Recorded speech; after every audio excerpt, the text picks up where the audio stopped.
Hola amigas y amigos, muy buenas tardes a todos y a todas, siendo hoy 17 de julio del 2013 a las 18:30 horas, damos por iniciada la clase número 11 de Puntaje Nacional.cl en vivo, discurso público y discurso dialógico. Vamos a ir cerrando con la unidad de lengua castellana para pasar pronto a la unidad que es mi preferida, la unidad de literatura. Esta clase vamos a ver entonces discurso dialógico, discurso público, en términos bastante generales que nos permitan dar una aproximación conceptual de en qué consisten estas cosas, y cuándo aparecen, cómo identificarlas, etcétera, etcétera, etcétera, etcétera. ¿Cómo están? ¿Cómo los ha tratado la vida? ¿Cómo los ha tratado el medio ambiente, el tiempo? ¿Desde dónde nos están viendo el día de hoy?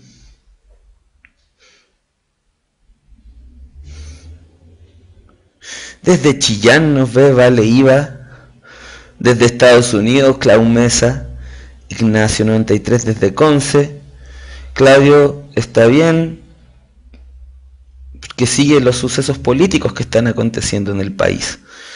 Pao Alejandra nos ve desde Valdivia, nuestro amigo y fiel compañero de clases DM1313 nos ve desde San Miguel, Nafi desde Antofagasta, Yorchito desde Maipú, Karen Warcry también nos ve desde Chillán, Yo Carden desde La Serena. Hay muchas personas de Chillán.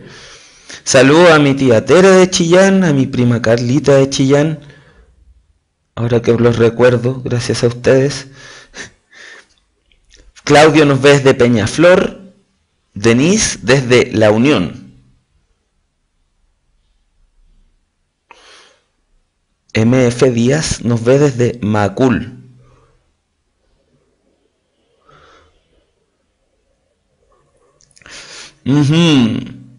Somos 37 en este momento los que nos encontramos en la clase, este día de unos días de invierno que han sido algo más cálidos y luminosos. A mí me gustan mucho los días más luminosos. Y entonces creo que estamos en tiempo para empezar. Discurso dialógico, discurso público. Estamos finalizando la unidad de lengua castellana. ¿Qué involucra lo que vamos a ver hoy? Discurso dialógico, discurso público. El discurso dialógico o la comunicación dialógica en realidad es un tema que da vueltas a lo largo de todo el currículum de lenguaje y comunicación en la educación media. No es que sea como un tipo de discurso tan específico como aquí podría parecer. El dialogismo es algo propio de la comunicación humana. O sea, las personas se comunican de forma dialógica y la palabra dialógico, dialógica, ¿a qué les remite?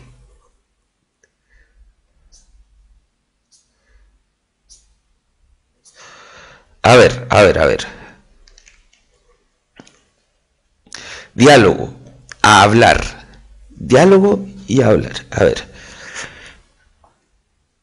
Comunicarse, diálogo, interacción.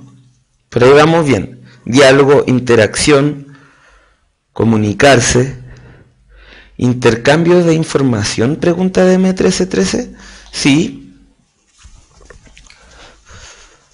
Hay dialogismo en eso.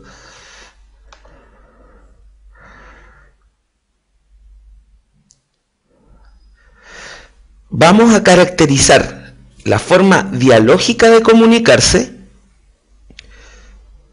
como una forma en la que participan al menos dos interlocutores alternándose entre sí el lugar del emisor y del receptor. El dialogismo supone un discurso que se construye por la interacción de varias voces, de varias conciencias, de varias subjetividades.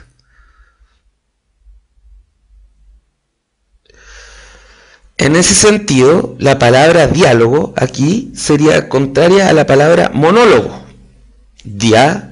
Mono. El monólogo es un discurso que se construye desde una sola voz.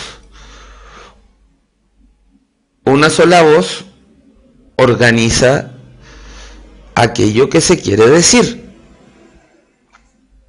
El diálogo, en cambio, es el fruto de una interacción. Entonces, la comunicación dialógica aparece como una constante en la comunicación humana en general.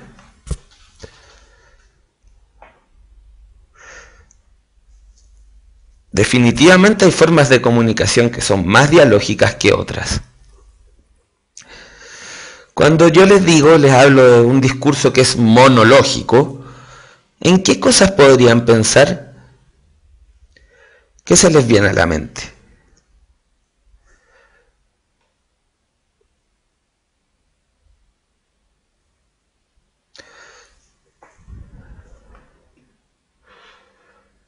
A ver, discurso mono, uno, que habla solo. Ya, una misa, efectivamente. ¿Qué otra situación se imaginan? Bueno, el Club de la Comedia, claro, pues esos son monólogos. Es cierto, es cierto. Y ahora, ¿la comunicación que estamos teniendo aquí es monológica o es dialógica?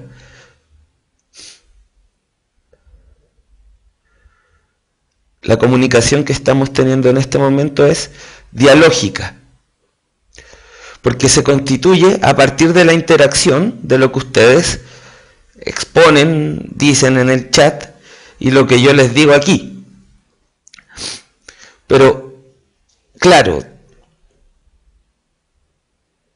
tal vez es asimétrica, ¿cierto? Porque yo tengo más poder sobre el discurso en este momento, porque me ven más personas, pero de todas maneras hay dialogismo. Cuando ven la repetición pasa a ser monológica, pregunta Nacerok. Es que de todas formas esto está constituido en base a una interacción comunicativa. ¿Qué le responderían ustedes a Nacerok cuando ven la repetición? ¿Es monológico o no? Porque de todas formas en su origen hubo un diálogo.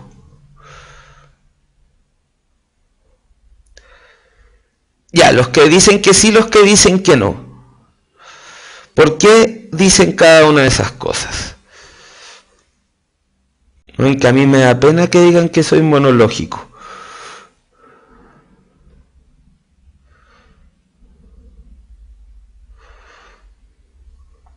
Yo siempre, toda la vida he querido ser dialógico. No me gustan las cosas monológicas.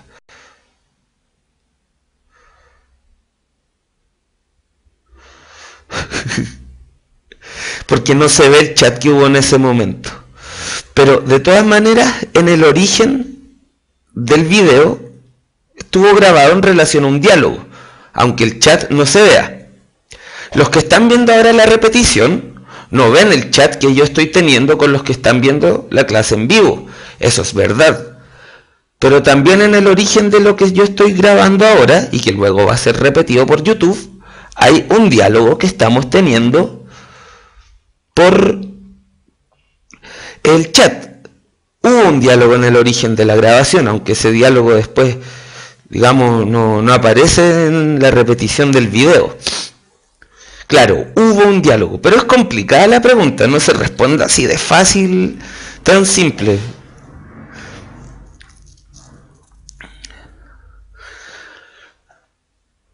Tenemos entonces que la concepción del dialogismo involucra toda una forma de enfrentarse a la comunicación. involucra una forma, incluso por ejemplo un tema que es muy candente hoy en día, el dialogismo en relación con la educación, ¿cierto? ¿Cuándo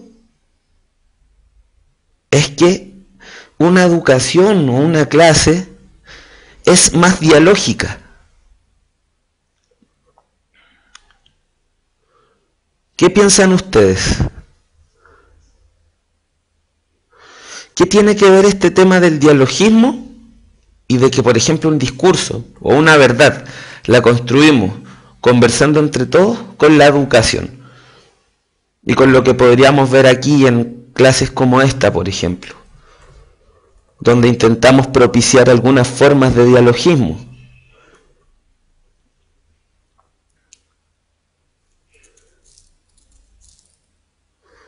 A ver, ¿qué opinan mis amigos y amigas que están viendo esta clase?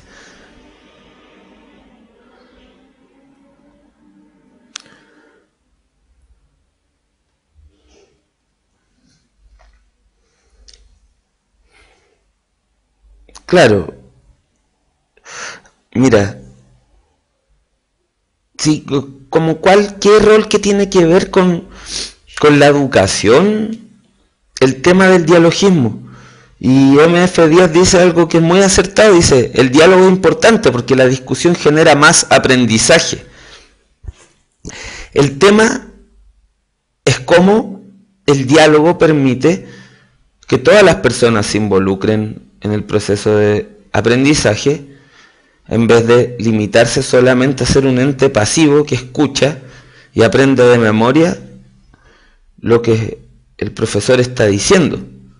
En ese sentido, el paradigma monológico de la educación, como la educación monológica, es más antigua, pues, más obsoleta. Un profesor que habla mientras los y las estudiantes se quedan pasivos viendo cómo esa persona dice lo que tiene que decir. Es mucho más significativo cuando uno es parte de el proceso de aprendizaje en la discusión, en la participación, porque de esa manera aquellos aprendizajes que se van produciendo salen de la misma persona. Sócrates puro, dice Mero Matisipo, el método socrático, ¿cierto?, en el que Sócrates hablaba con sus estudiantes o con las personas en general y les iba haciendo preguntas hasta que aparecía de repente la verdad. Tiene muchos años esta tradición de pensamiento, pero que parece siempre importante recordar. Tenemos como formas instituidas del discurso dialógico algunas que podemos definir y caracterizar.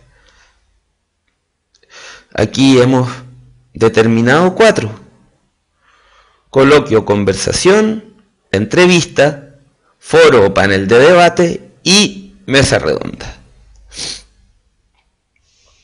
Vamos a conversar sobre las características de cada uno de ellos. Pero necesito que me digan, ¿hasta aquí van claros?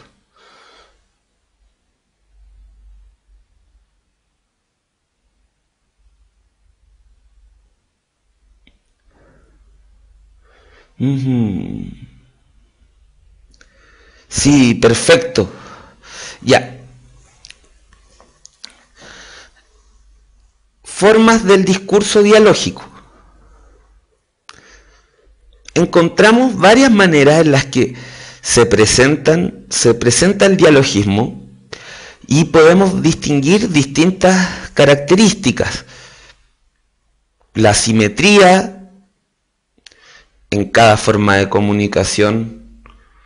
Podemos ver cómo se fija, se define el tema y de acuerdo a esas características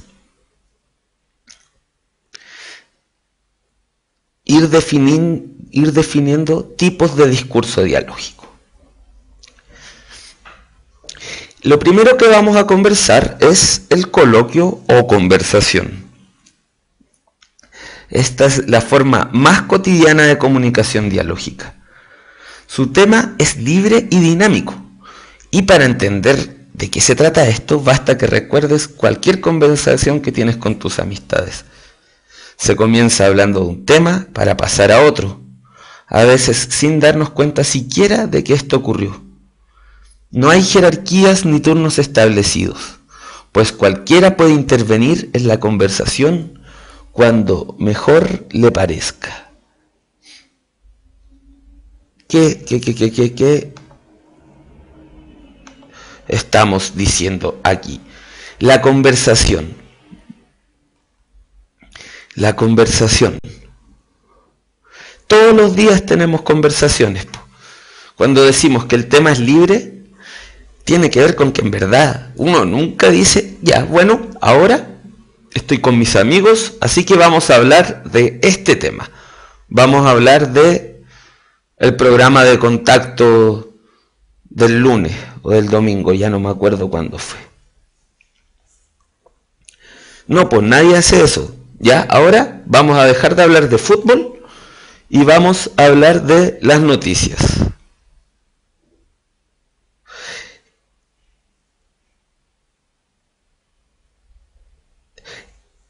Si se fijan en una conversación, el tema, el objeto de la conversación va cambiando de forma dinámica y libre. Por eso decimos que es una forma de comunicación libre y dinámica. El tema se va poniendo solo, literalmente solo. No hay turnos de conversación, no hay tiempo asignado a cada quien para que diga las cosas que tiene que decir. Funciona nomás, funciona la conversación. Y pasamos de una cosa a la otra. A veces cuando uno se pone a recomponer los temas de los que estaba hablando, llega a cosas sorprendentes.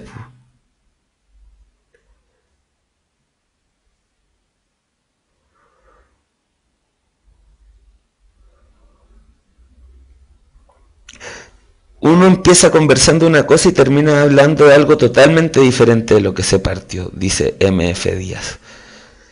Entonces tenemos ya esta forma de discurso dialógico, que es la conversación. La definimos como libre, dinámica, sin turnos, sin jerarquías, donde cada cual participa de la manera que mejor le parece.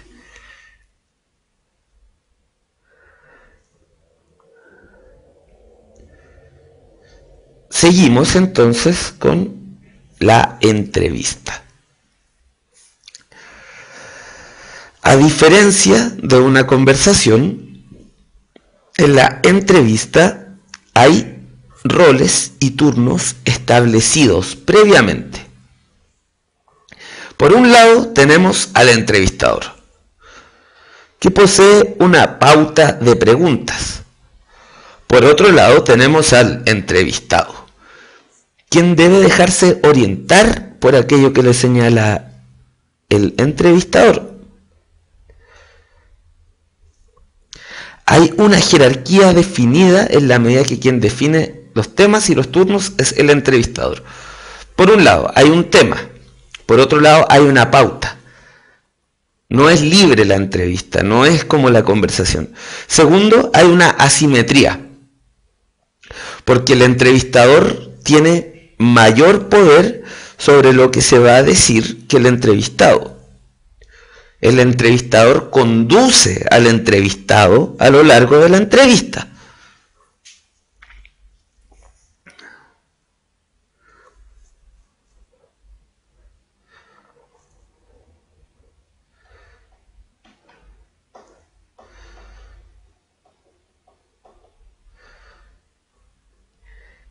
¿Claritos hasta aquí o no? Claro, a veces se evaden las preguntas, es cierto. No es que el entrevistado sea un esclavo del entrevistador, pero el entrevistador tiene más poder de orientar la conversación. El entrevistado no pone los temas, no dice, bueno, ahora me están entrevistando y yo creo que me pregunte esto. No, la gracia de un buen entrevistador es apretar al entrevistado. La gracia del entrevistado es saber llevar cómo lo aprieta el entrevistador. Es como una esgrima o un ajedrez, donde dos posturas opuestas, o sea, donde dos lugares entran en una relación de conflicto y tensión que puede ser muy entretenida. Ver a un excelente entrevistador con un excelente entrevistado jugando ese juego, casi jugando al pillarse, porque el entrevistado, pues, si es más pillo que el entrevistador, puede dejarlo muy mal también.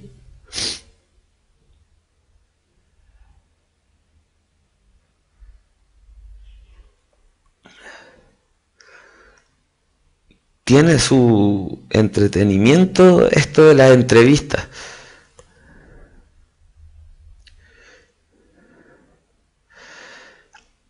Hay otra forma de discurso dialógico, que es el foro o panel de debate.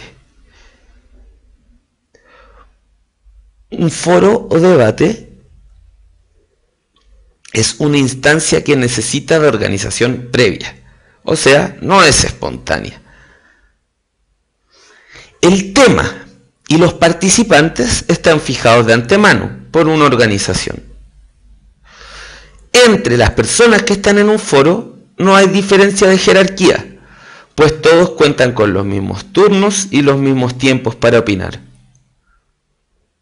Sin embargo, hay un rol que tiene un poco más de jerarquía, que es el moderador, que es el que establece en qué momento habla cada uno de los participantes. Establece cuánto tiempo van a hablar. Y es aquel que pasa las preguntas del público a los participantes. Habitualmente, luego de que uno de los participantes expuso y contraargumentó, se pasa a preguntas del público. Y el público hace preguntas, acotaciones o comentarios dirigidos a uno o a varios de los personajes que se encuentran participando del foro.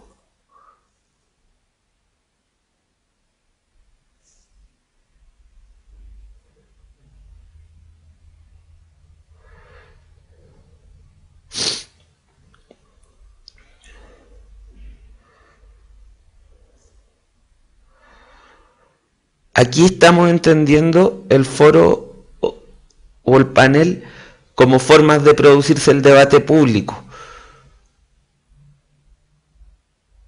donde aparecen como lo mismo. Si ustedes quieren acotar, el panel de expertos es otra cosa. El panel de expertos es cuando se junta a discutir sobre un tema particular a mucha gente que se supone que sabe mucho sobre ese tema.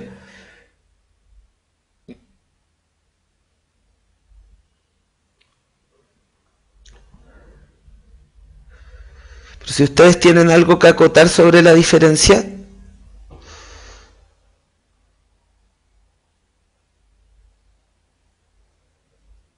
pueden decirlo.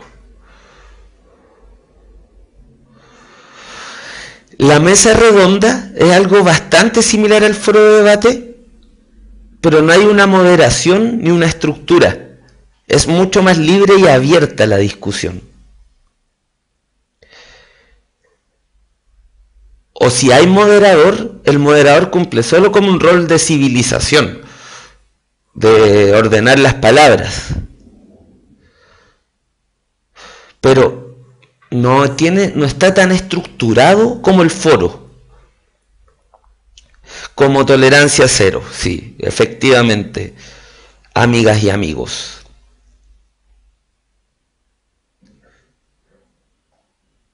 Van pidiendo la palabra y hablan.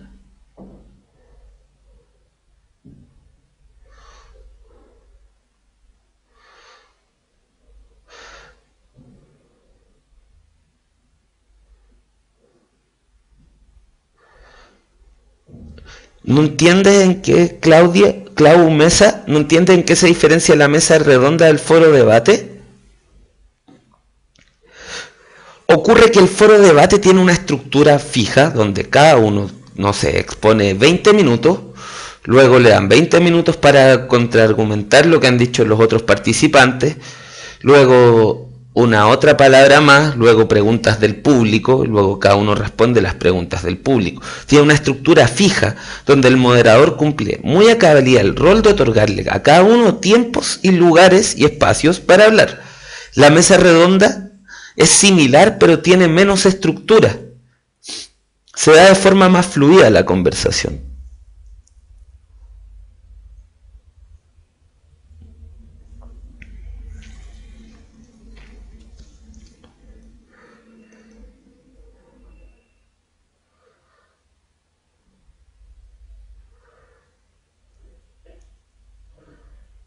Como los panelistas, claro. No tienen una estructura tan fija. Sí, esa es la diferencia.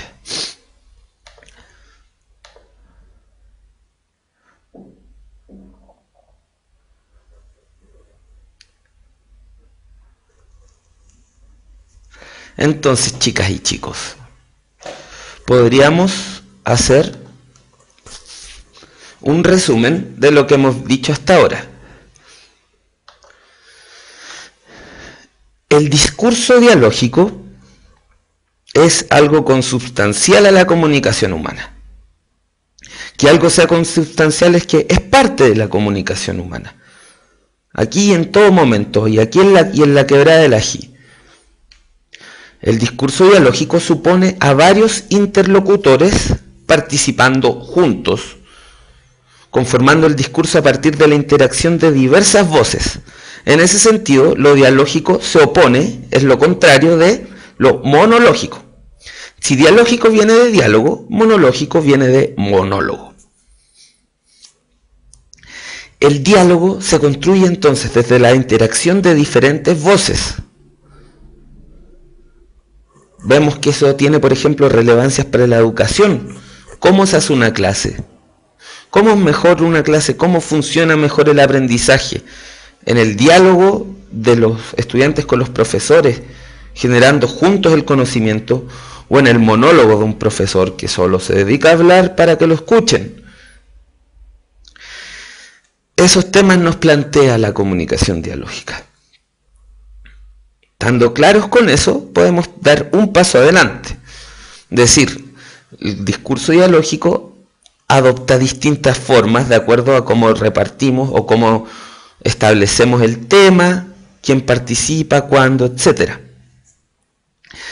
Dentro de estas formas de interacción dialógica vemos primero la entrevista, el coloquio o conversación, una forma de interacción libre donde el tema se va definiendo espontáneamente a cada momento por los interlocutores.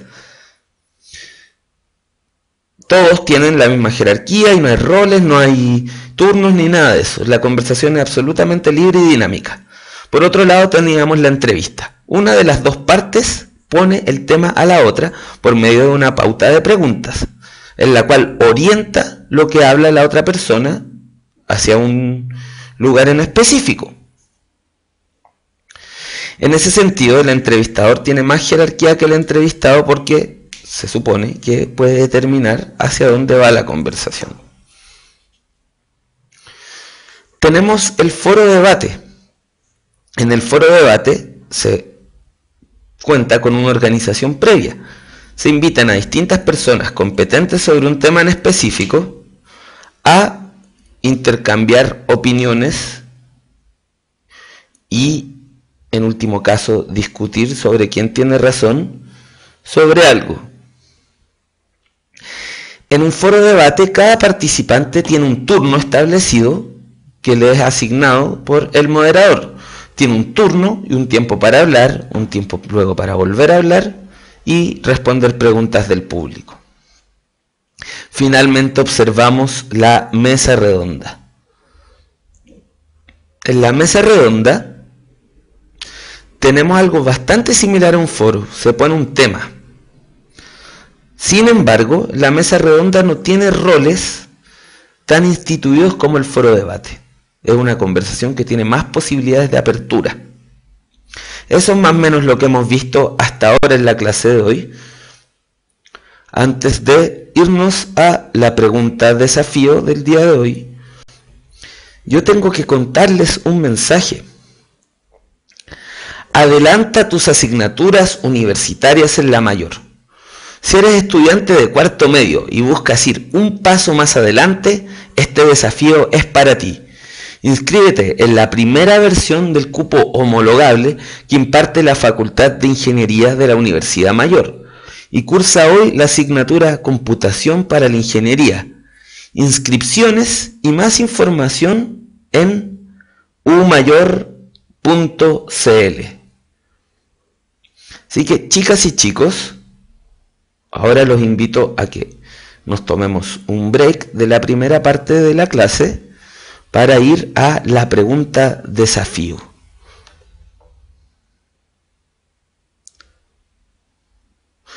Pregunta desafío presentada a ustedes por Universidad Mayor.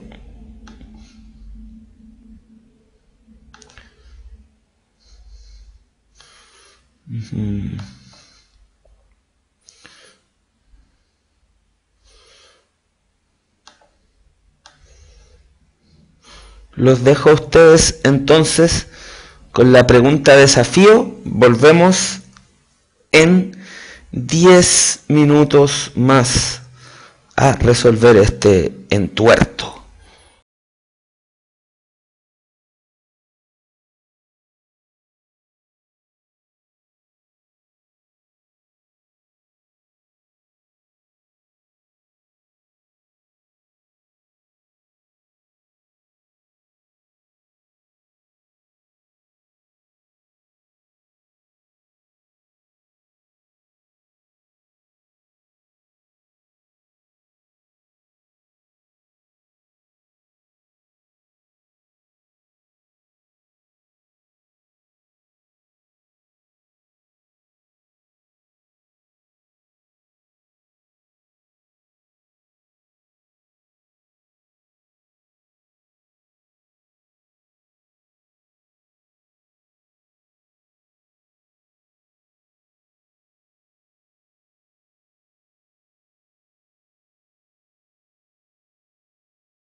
Estamos listos para regresar.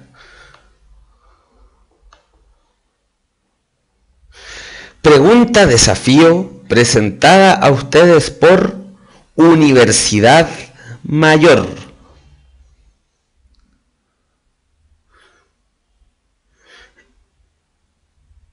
Hemos vuelto entonces a nuestro segundo bloque de clases para resolver la pregunta desafío del día de hoy y luego seguir con los contenidos que estamos tratando. Veamos. Se nos presenta aquí un diálogo. Vendedora, ¿en qué la puedo ayudar? Clienta, vengo a cambiar esta blusa que compré la semana pasada. Vendedora, solo podemos cambiar el producto si no tiene uso. Y por lo que se ve, la blusa está arrugada. Parece que fue ocupada. La clienta dice, sí, pero me queda grande y quiero solicitar un cambio. Vendedora, lo siento señora, pero el reglamento no me permite efectuar ese cambio. La clienta le dice, pero no estoy satisfecha con el producto. La vendedora le dice, no hay nada que yo pueda hacer. La pregunta que se nos hace es, ¿qué tipo de discurso o tipos de discursos está o están presentes o presentes en la situación de comunicación anterior? 1. Dialógico. 2. Expositivo. 3. Argumentativo. ¿Qué decían ustedes y por qué?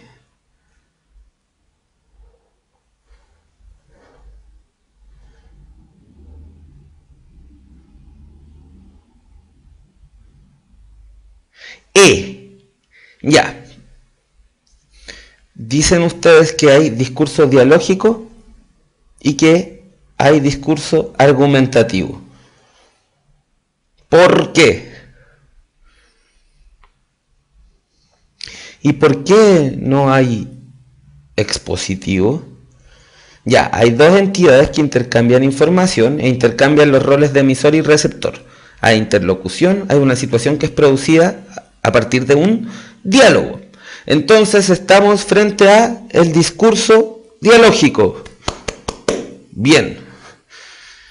Y luego no hay exposición de información, ¿cierto? Hay argumentación de cada una de las partes de por qué deben tener razón frente a lo que están discutiendo. Si va a haber o no va a haber devolución de un producto. Las dos partes argumentan mutuamente de por qué su postura es la que tiene razón.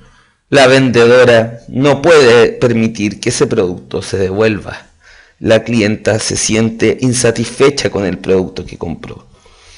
Ambas presentan su posición, su argumentación, y por lo tanto vuelve a este fragmento una muestra de discurso argumentativo. Por lo tanto, la respuesta correcta es solo 1 y 3. Discurso dialógico y discurso argumentativo. Era la E.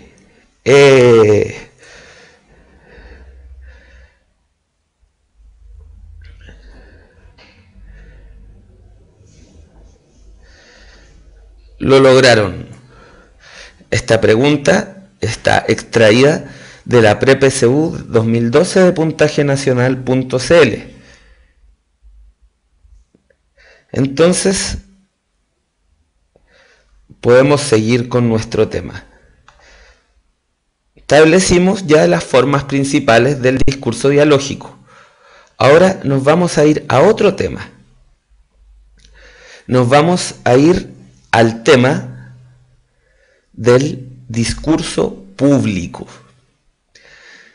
En estos tiempos donde la información circula y donde ya todos tenemos la capacidad de opinar sobre lo público de forma mucho más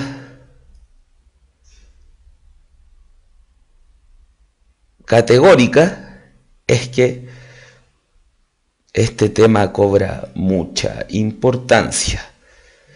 ¿Qué es lo público, amigas y amigos? ¿Qué es lo público? ¿Qué entienden ustedes por lo público?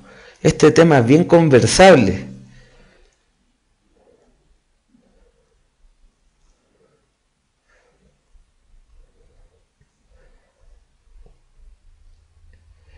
¿Qué piensan ustedes?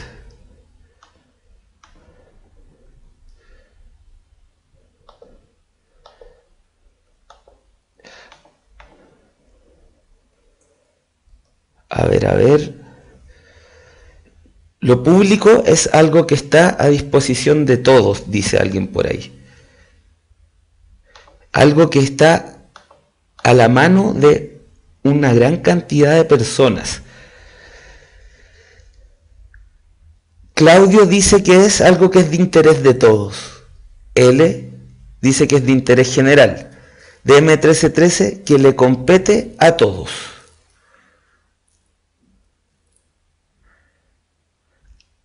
Público es algo que es de interés público.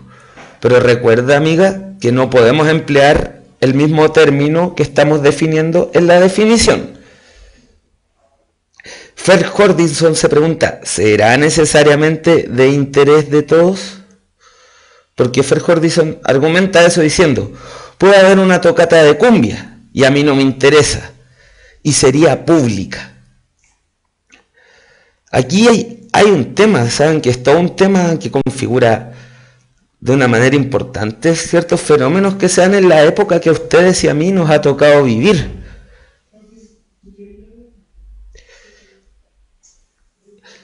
Lo público y lo privado tiene que ver cómo con nuestra época definió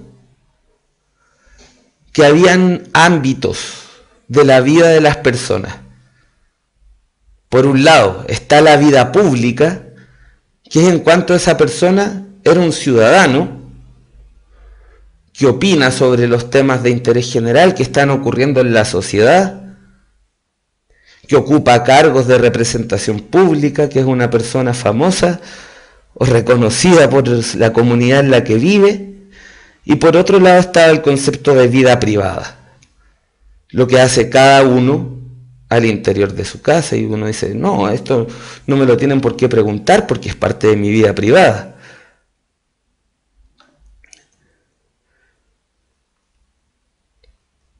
Pero en los tiempos en los que vivimos, las fronteras entre lo público y lo privado parecen a veces disolverse un poco. Por ejemplo, todos los que pasamos el día entero conectados al Facebook, ¿el espacio del Facebook es el espacio de lo público o de lo privado?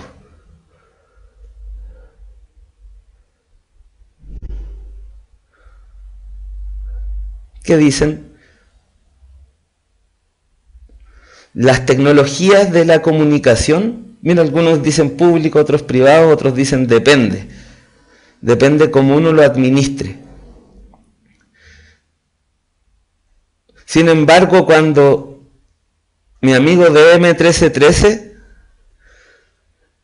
sale a carretear los fines de semana y eso pareciera ser parte de su vida privada, después lo etiquetan en una foto en la que sale bailando la conga. Y ahí su vida privada se vuelve algo público.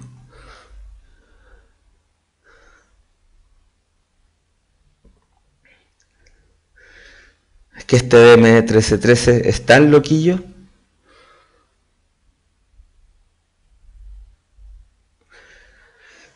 Algo que podemos reconocer que pasa con los medios de comunicación contemporáneos es que la frontera entre lo público y lo privado van desplazándose. Pero el discurso público tiene que ver con algo que todavía podemos reconocer que existe, que es el espacio público. El espacio público como lugar donde se discute aquello que es de interés general. Y el discurso público tiene que ver con eso, con el discurso que se emplea en las instancias en las que se tratan temas que son competencias de todos. Y claro, el espacio público por excelencia es, como dice Agroseba acá, la calle. La calle como lugar donde circulan las personas, circulan las ideas, circulan las imágenes, circulan las interacciones entre los seres humanos.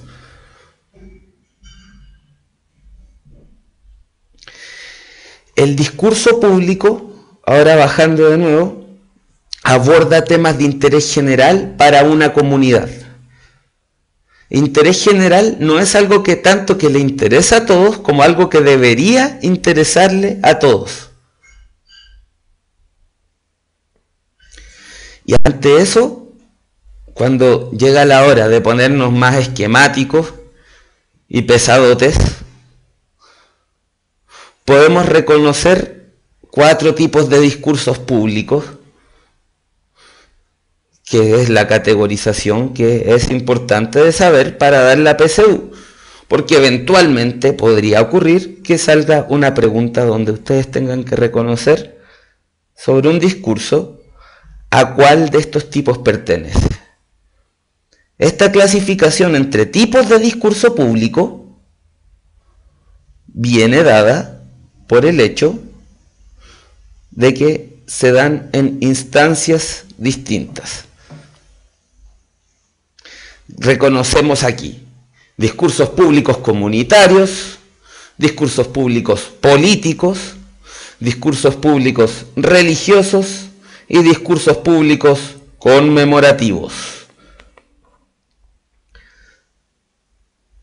Igual siempre pueden aparecer mezclados, siempre pueden presentar elementos de varios, pero vamos a creer en la fantasía de que siempre hay uno que predomina y que nos permite identificar qué tipo de discurso público es. Es interesante conversar sobre cuál es el lugar de enunciación del discurso público. ¿Quién habla en un discurso público? ¿Quién es?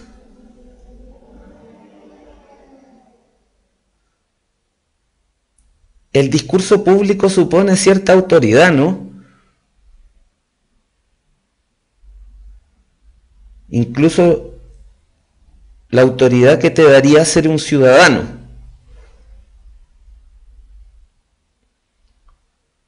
Vamos a ver entonces que no todos los discursos públicos tienen, digámoslo así, el mismo impacto.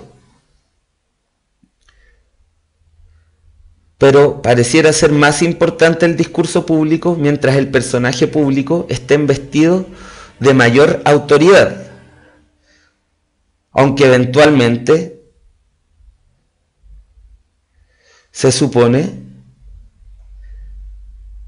que todos en una sociedad democrática podrían ser potenciales enunciadores del discurso público.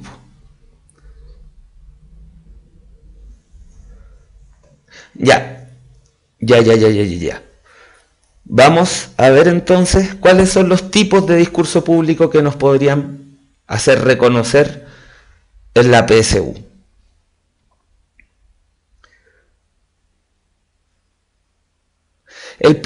Los primeros se llaman discursos públicos comunitarios.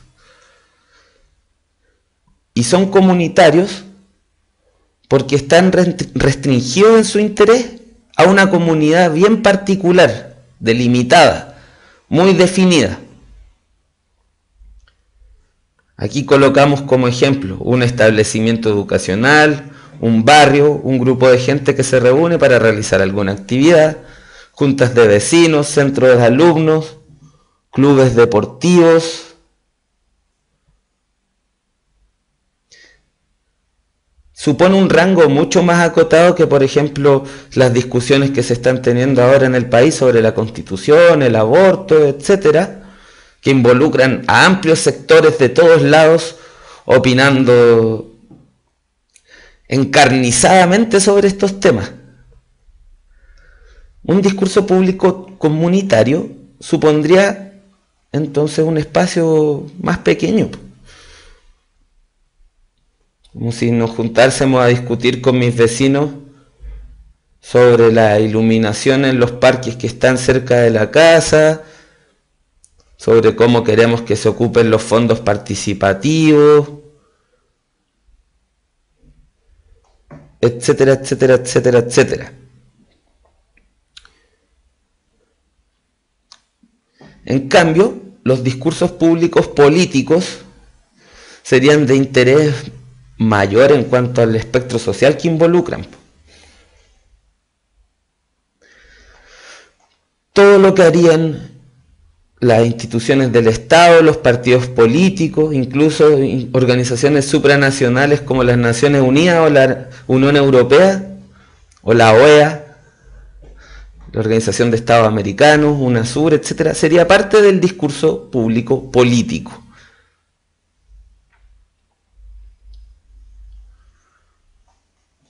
Luego tenemos los discursos públicos religiosos. Hay una experiencia de la religiosidad que se vive en comunidad. Las religiones casi siempre suponen no solo la vivencia de cada persona con su espiritualidad, sino también una vivencia en grupo, con otras personas, que para los católicos es la misa, para los evangélicos es ir al culto, y cuántas otras religiones tienen sus propios rituales colectivos y grupales. Dentro de las comunidades religiosas entonces también hay un tipo de discurso público, y ese discurso público es el discurso público religioso.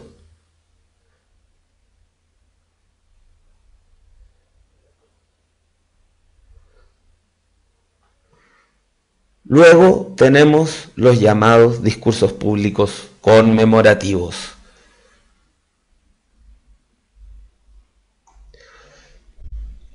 Suponen momentos en los que la gente se encuentra para evocar algún hecho del pasado que reafirma alguna identidad del presente.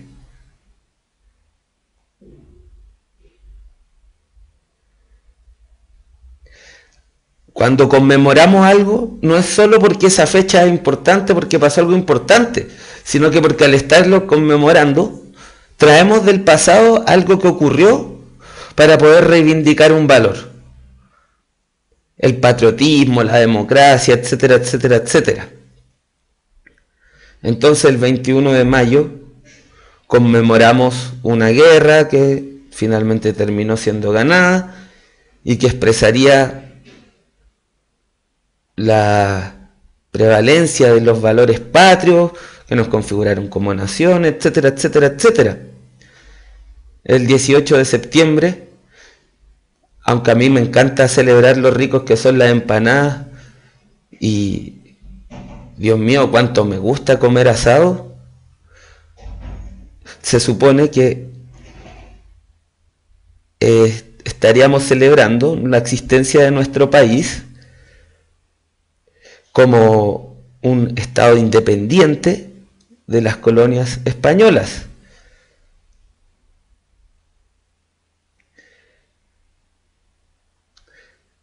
De la misma forma, el 1 de mayo se celebran las luchas y derechos que los trabajadores en todo el mundo han llevado a cabo. De esa manera, lo que tenemos es que los discursos públicos conmemorativos traen a la luz cierta gama de valores, de experiencias y de ideas que muchas veces son ideológicas, y la las pone, las dispone en el presente para de esa forma reclamar la vigencia de esos valores. ¿Estamos claritos hasta aquí, amigos y amigas?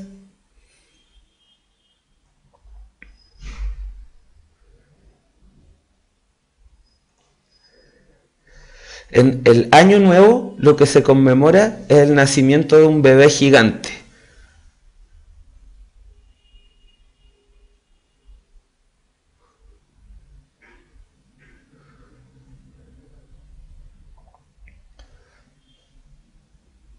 ¿Tienen alguna duda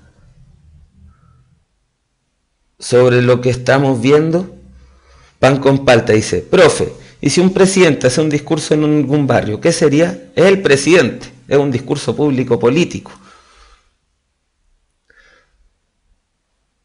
Inevitablemente va a referirse a temas de interés más general. ¿Y saben qué? Estos son nombres en realidad para clasificar, porque a veces en las misas se dan opiniones que tienen que ver con temas políticos. Y lo que ocurre en la junta de vecinos puede ser enormemente político también. Esto más bien restringe cómo vamos a entender distintos tipos de discurso, pero es lo que yo les digo siempre también, pues. Estas categorías que vemos siempre en lenguaje y comunicación no son tanto para que nos quedemos pegados viendo que son cosas estáticas que son lo uno o lo otro. Son categorías que nos sirven para pensar en algunas cosas, para que se nos dé algún chispazo. Pero en general en la vida real las cosas aparecen más mezcladas.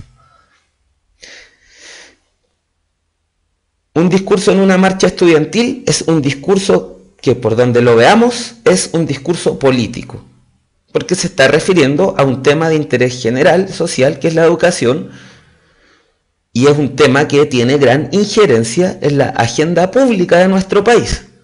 Digamos, en estas elecciones que se vienen, todos los candidatos van a presentar una propuesta sobre educación, porque es un tema que está preocupándole mucho a las personas que convivimos en esta sociedad que hemos tendido a llamar sociedad chilena.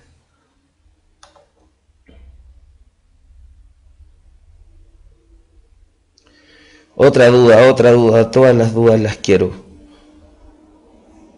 El alcalde conmemorando a alguien que muere, un discurso conmemorativo. Cuando habla el presidente en una entrevista a un periodista, vemos que hay discurso político.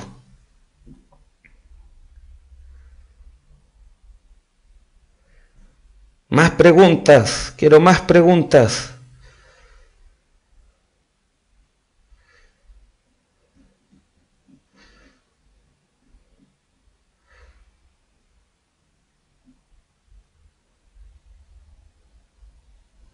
Y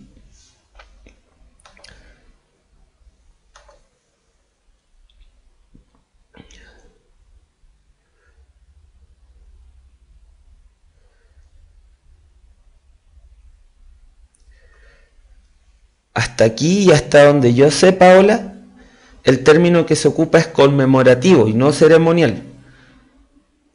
Tiendo a creer que son lo mismo, pero creo que no estoy tan seguro, y eso te lo deberé contestar la clase siguiente.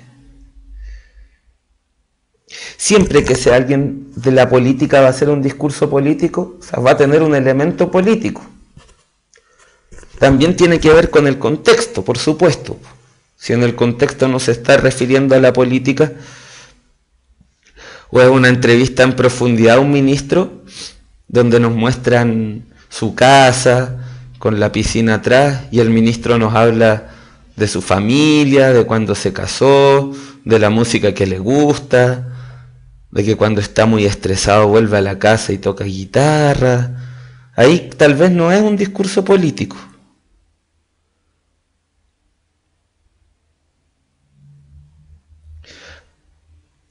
Paola Alejandra dice que un discurso es recordar algo que pasaba una sola vez en la vida, el ceremonial debe ser, y el otro recordaba algo que pasaba más de una vez, conmemorativo. Sabes que yo no conocía esa diferencia, yo nunca había hecho esa distinción. Así que lo único que te puedo decir es que intentaré averiguarlo y luego dar una respuesta más contundente, porque en este momento no es mucho lo que puedo hacer.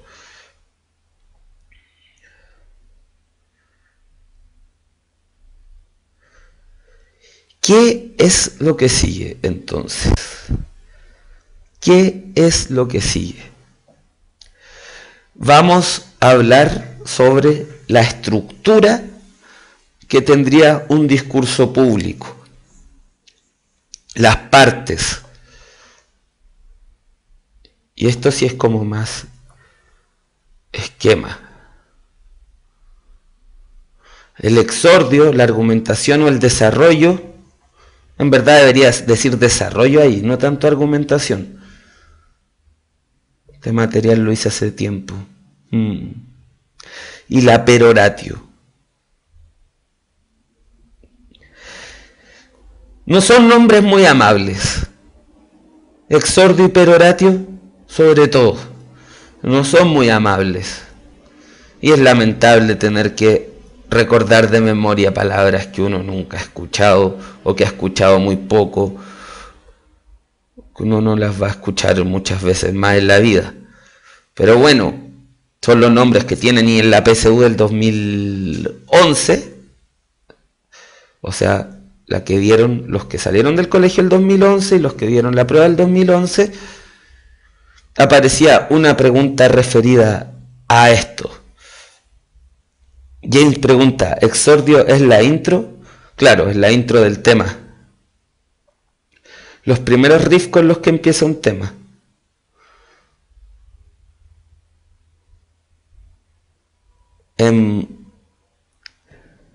La peroratio es el final. Sí. Pero vamos a ver que no es solo decir inicio, desarrollo y final. Tiene unas partes. Y esto es divertido, pues.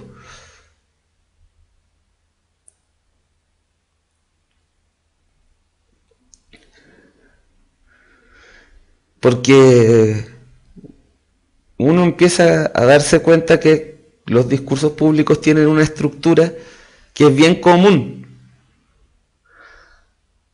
El laxordio, el discursiente, tiene que obtener la atención del espectador, del público, de las personas, de la ciudadanía, qué sé yo. Entonces, introduce el tema de forma dramática y pretende exponer la importancia del tema que va a tratar. En el desarrollo se establece la argumentación y la exposición del asunto a tratar y ahí aquí no hay mucho que decir. Pero en la peroratio, y esto salió alguna vez en la PSU, por eso les digo que guarden atención sobre ese asunto particular. La peroratio, lo que pasa es que se incentiva al receptor a tomar postura y a moverse, a hacer algo. Entonces yo creo que sería muy entretenido y novedoso e interactivo que entre ustedes se pusieran a construir un discurso público.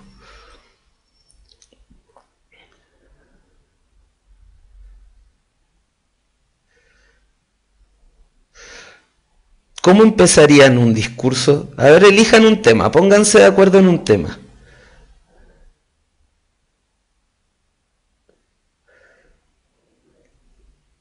Ya, yo les voy a dar un tema.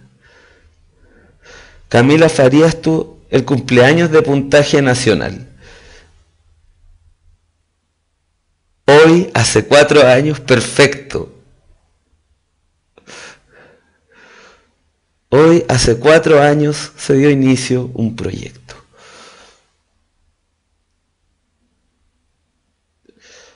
El profe metalero es un tema, pero no es un tema de interés general, pues.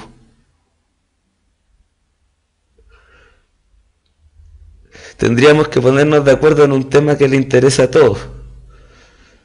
El tema es que me corté el pelo.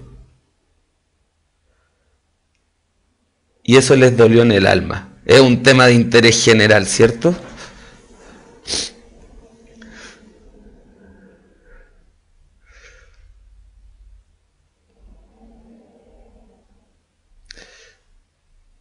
Yo era el representante de los metaleros y los decepcioné a todos. Era el representante de los metaleros en la pedagogía. Ya.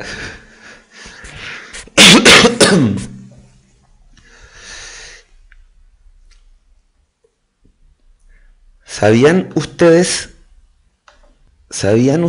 que pueden saber cuánto van a ponderar? ¿Quieres saber cuánto vas a ponderar? Simula tu puntaje en www.umayor.cl/simulador ponderaciones. Simulador de ponderaciones también está disponible para teléfonos móviles, para que tengan en cuenta este mensaje de nuestros auspiciadores. Entonces, podríamos imaginar un discurso público, pero ustedes no tienen tantas ganas de participar hoy día. Yo que pensaba que iba a ser tremendamente entretenido, que ustedes empezaran a desarrollar un tema. Ya bueno, estamos en una instancia de educación,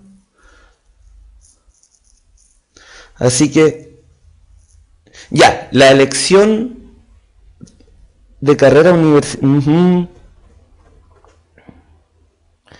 Ya, la discriminación de género. Ya, ese tema está bueno.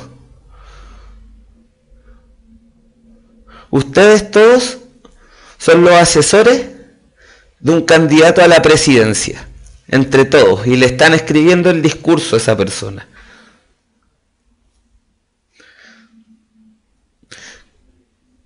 ¿Cómo empezarían a hablar al público querido?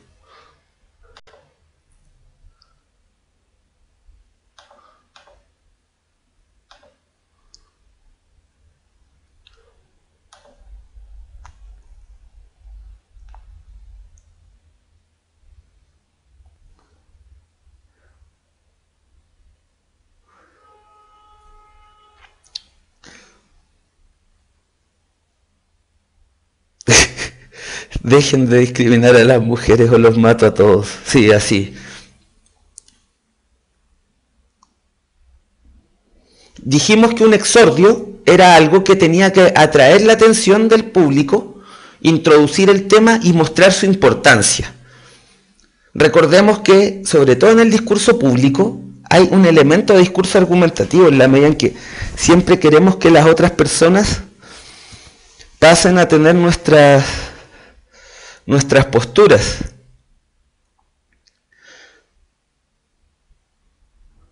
¿Cómo empezaríamos? Chilenos y chilenas, nos dirigimos a ustedes. Primero había que saludar a la audiencia. Sí, eso está muy bien, es un muy buen hábito del discurso público. Chilenos y chilenas, compatriotas que escuchan mi discurso en este momento, hemos sido reunidos para reflexionar y tomar medidas contra un mal que acecha nuestras relaciones de todos los días.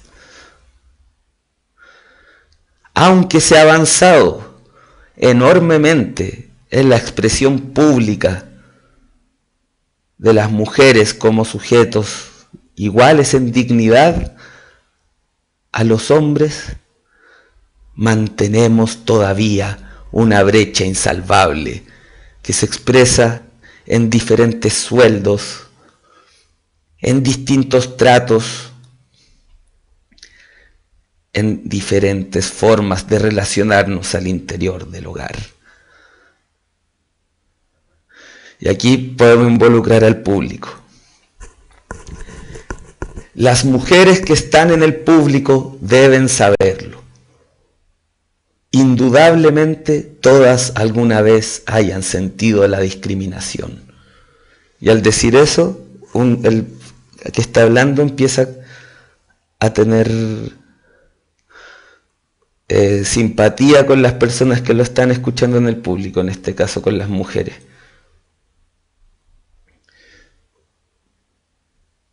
Y luego puede apelar a los hombres. Y hombres, mis congéneres que escuchan en el público, debemos hacernos responsables y ponernos la mano en el corazón, sabiendo que depende de nosotros también que estas situaciones no se perpetúen más.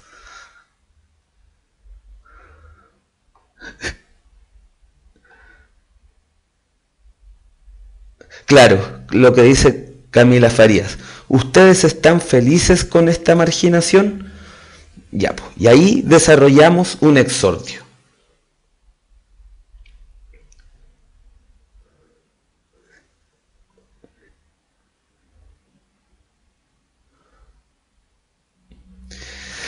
En el desarrollo entramos a presentar elementos más complejos del tema. Podemos exponer cifras, datos, las políticas públicas que mi gobierno ha establecido para frenar con este mal,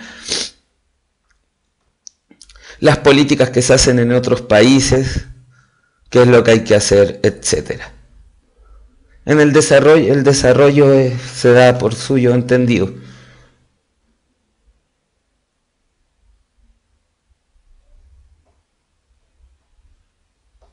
Y al final, en la peroratio, lo que hacemos es incentivar a los que están recibiendo nuestro mensaje a tomar postura y tomar acción con lo que estamos diciendo.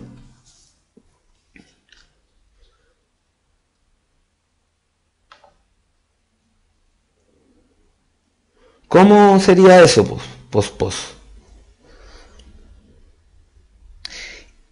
Entonces, vamos a terminar estas breves palabras incentivándolos a ustedes, mujeres y hombres del país,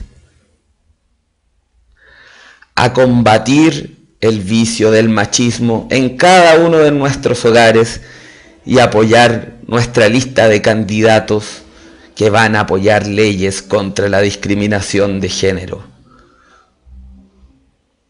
Porque este es un tema que nos corresponde a todos, hombres y mujeres, desde la instancia más íntima del hogar hasta los lugares en los que todos y todas nosotros trabajamos.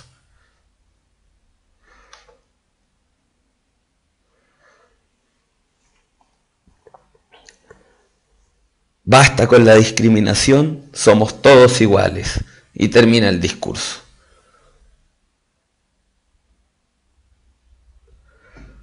Y ahí tuvimos una peroratio. Llamamos a las personas a tomar acción y tomar una postura sobre lo que estábamos diciendo.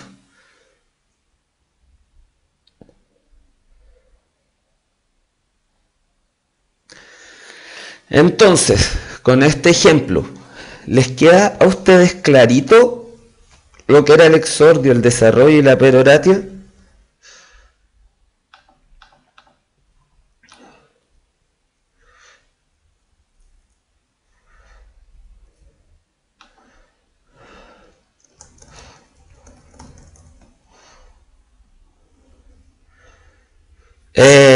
Les queda claro. Estoy muy contento de que les haya quedado claro.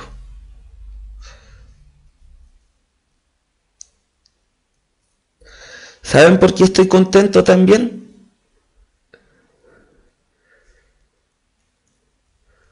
Porque cuando finalizamos, la unidad de lengua castellana, nos queda el espacio para entrar a la unidad de literatura. Y yo lo que más quiero es hablar con ustedes de literatura. Ojalá para ustedes sea tan, pero tan emocionante como para mí poder tener una clase de internet. Como dice DM1313, ahí es donde yo me emociono.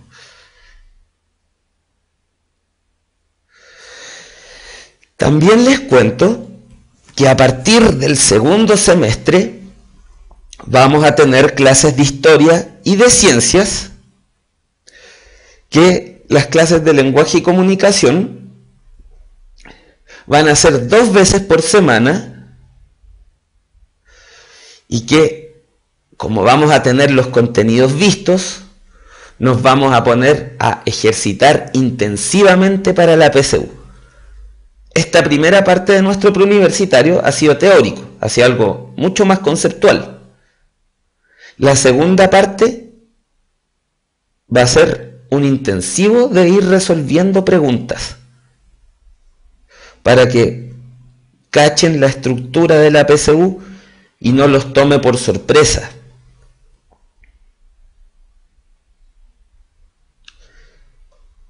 Así que, con esas noticias,